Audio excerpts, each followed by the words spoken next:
Good place to walk, jog, or hang out with friends ba ang hanap mo?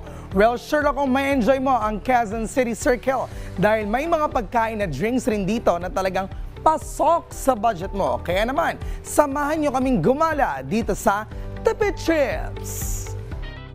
Wala ka pa bang lakad this week?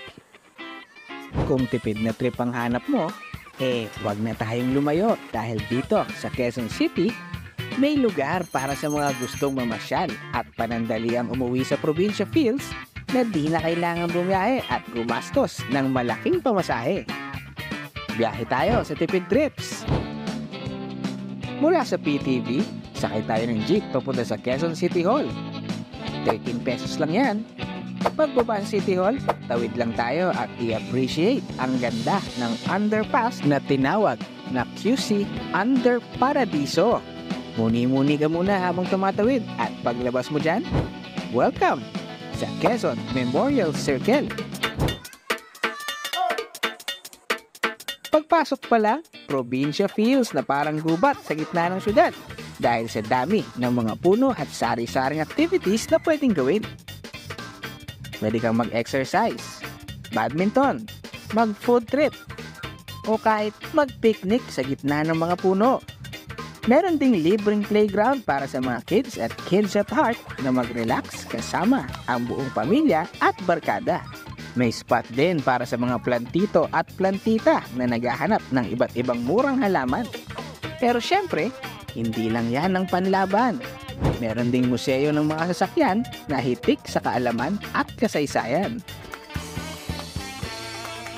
Dito makikita ang mga sasakyang aktual na ginamit ng ating dating mga presidente, tulad ng kay Emilio Aguinaldo,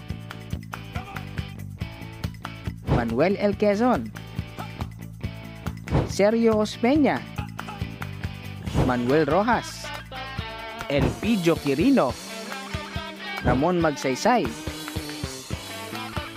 Diosdado Macapagal, Ferdinand Marcos, Cory Aquino, Fidel Ramos, Joseph Estrada, at Gloria Macapagal Arroyo. Dito rin makikita ang sasakyang ginamit ni Douglas MacArthur, dating First Lady Imelda Marcos, at ang karuwahe ng Apasible.